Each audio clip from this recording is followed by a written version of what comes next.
Good morning, everybody. Today we are going to take notes on pre-colonial America. So follow along in the PowerPoint in order to complete the Google Doc on Google Classroom. So we're going to start off with native people of the Americas. So the first lesson that we're going to talk about is the people that were here before the Europeans, the native people of the Americas. So before there was any, the first people that ever established here in the Americas, here on the Western Hemisphere, were called the Clovis people. The Clovis people were the first known civilization in the America. Everybody originated from Africa, so back in the day when it was super, super cold, and everything was connected, everything was covered in ice. It was the Ice Age. So the people that came, how they got to America was that they crossed a glacial bridge. They literally walked across the ice bridge to get to the Americas. These people were known as the Clovis people. After the Clovis people crossed over, they kind of separated. They dispersed into many different tribes and many different civilizations. We're going to talk not about all of them, but about the four major ancient civilizations that originated from the Clovis people. Number one, we have the Olmec. The Olmec people were settled in Mexico, and they were the first complex society. So this giant head that you see is part of the Olmec culture, and it is known to be one of their gods and or one of their chiefs. The next major civilization that we're going to talk about are the Mayans. The Mayans settled in modern-day Mexico, and what they developed was a written language, an accurate calendar. Remember back in 2012 when the world was supposedly going to end, because that's when the Mayan calendar ended? That is that we were talking about. The Mayan calendar was very accurate, but according to that calendar, it was supposed to end in 2012. But aside from that misinformation, it was very accurate. And last but not least, the Mayan culture also came up with the number 0. So for those of you that know you guys are descended from the Mayan culture and you say that you're not good at math, guess what? Math is in your blood because they were very, very good with numbers. Civilization number 3, we have the biggest one of the biggest ones, which is the Aztecs. The Aztecs are the most popular or the most well known. They also settled in Mexico, modern day Mexico. For those of you that know the Mexican flag, if you guys remember, there's a giant eagle standing on a cactus. They didn't just randomly put a picture of an eagle in a cactus. It was symbolic. So the reason that there is that is because the Aztecs that originated from the Clovis people, they traveled, and they said that they were going to settle where they saw a sign from the gods. And that sign was an eagle devouring a serpent on a cactus. And that is why they settled in modern-day Mexico City. They built their city on basically water. And that was because they received this message from the gods. The Incas, they settled in a little bit more south in the Americas, where modern-day Peru is at. And they created the largest empires in America. So the picture all the way in the corner of the cities in the mountains, those were the Incas. And if you guys have ever visited, it's incredibly beautiful and complex, and it's an amazing thing to see. These tribal cultures, they created, they're very diverse. They're not all the same. It is wrong for you to think that all native people are the same. They are very diverse. The Clovis people that originally came, they dispersed into many different cultures, including the Olmec, Mayan, Aztec, and Incas. They were all very different, so it's wrong for you to think that all Native Americans are the same. It's wrong. It's like saying all Latinos are the same. No, there's Mexicans and Salvadorians and Peruvians. There's different types. They're very diverse. They were also very religious. However, their gods were a little bit different than our gods. Their gods were tied with nature, so they had a nature god, they had a sun god, a harvest god, a death god. They had different gods that were tied to nature. And there were more gender roles that differ. So in Europe, in England, women really didn't have any rights. If you were part of this native cultures, in many of these native civilizations, we had a lot of female chiefs. So gender didn't really matter that much for the Native Americans. And because they were very religious, they practiced different traditions like this picture right here, sacrificing people to the gods to make them happy. If I want a good harvest, I'm going to sacrifice people. So those are the people that came before us. Now let's talk about the people that made America. The Europeans. why did the Europeans come to America in the first place? The number one reason is population growth. So remember from world history when you guys learned about the bubonic plague? The bubonic plague killed a third of Europe, and it ended, and a lot of people died. After it was over, though, it rebounded. The population rebounded, which means that more people were born. And because more people are there, it gets crowded. There's too many people around me. What do they start to do? They start to move away. They start to look for more land. So the reason that Europeans moved westward is for a desire for new land. We have commerce, another reason why they came over. People started to get rich. People started to trade more. People started to get more money. So because of that, wealthy landlords or wealthy people wanted exotic things. They wanted expensive exotic things from Asia and from India and from Africa.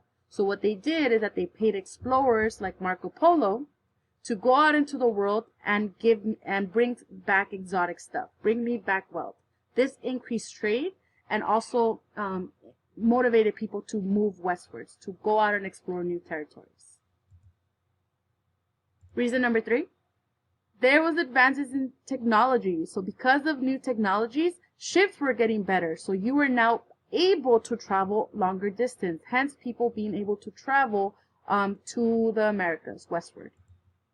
So those were the 3 reasons why Europeans came to the Americas.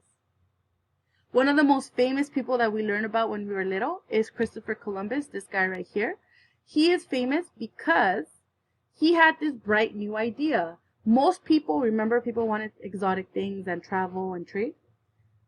He had this bright new idea. Instead of going east, which is what most people went by, he went west. He went the opposite direction. So he said, oh, I found a shortcut to get to India or to get to Asia or to get to the east, to all these places where they want their stuff. So he believed that the world was a lot smaller. So he said, hey, instead of going east, I'm going to go west so I could find a shortcut and bring the stuff faster to Europe.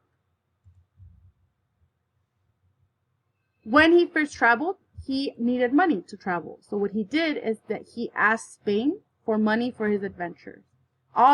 Portugal said no. Other countries said, nah, you're too risky. Spain was the first country to say, you know what, Christopher Columbus, I am going to help you out. I'm going to give you money. So Queen Isabella sent 90 men and 3 ships along with Columbus called the Niña de Pinta de Santa Maria. So Queen Isabella of Spain gave Columbus 90 men and 3 ships, the Niña de Pinta de Santa Maria, to go out into his adventures.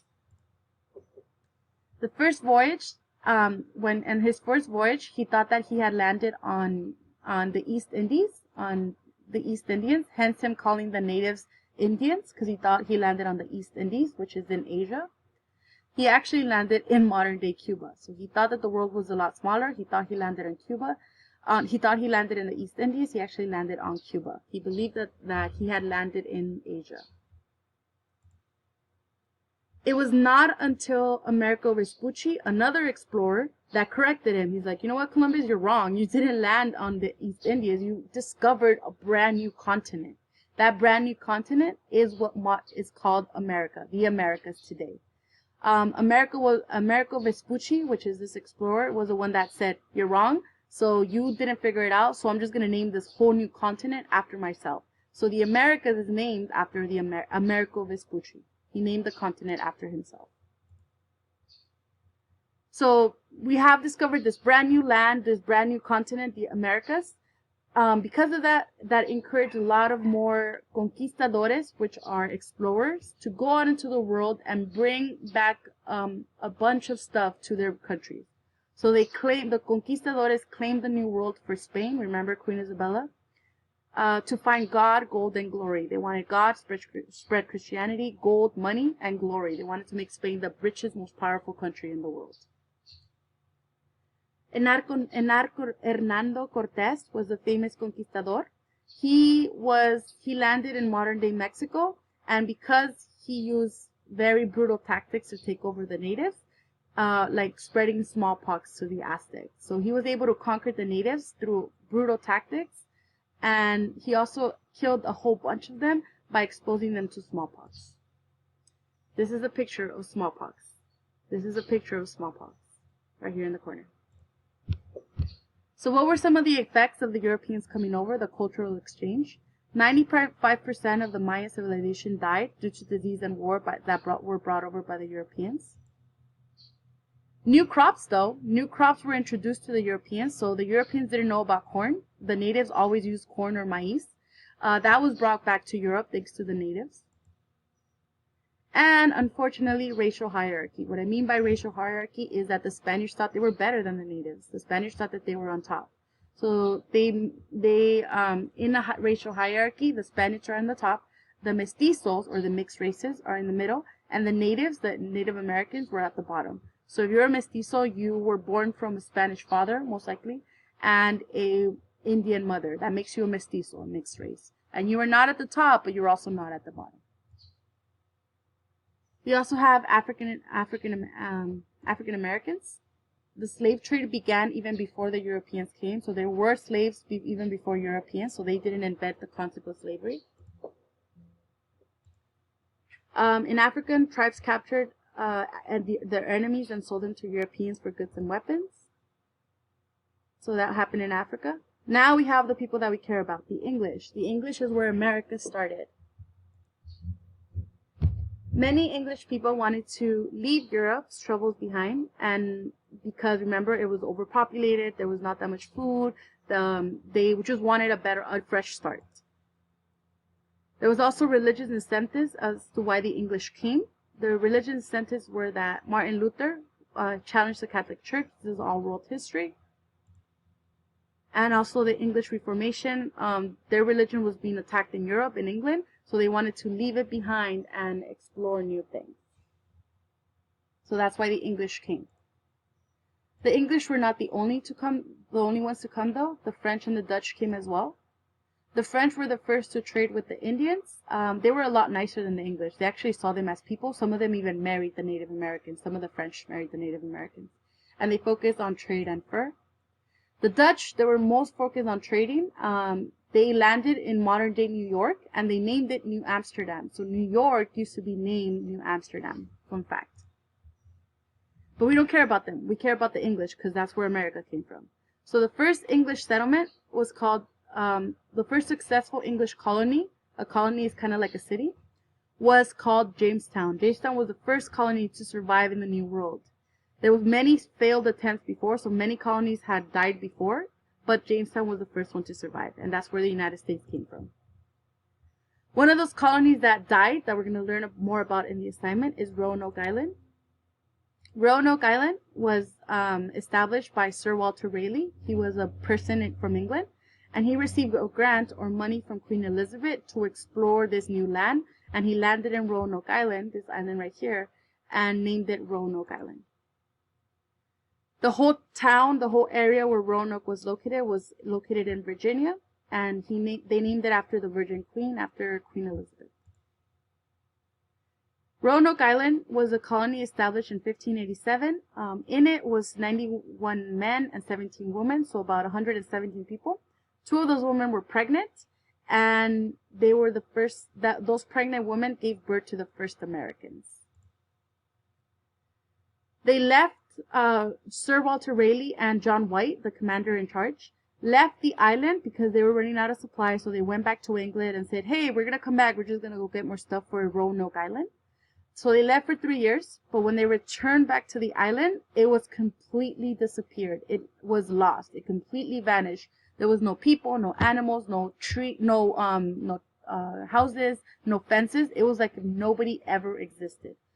The only thing that was left behind was the word Croatoan carved into a tree. The only thing that was left behind was the word Croatoa carved into a tree. This is why it was known as the Lost Colony, because nobody knows what happened.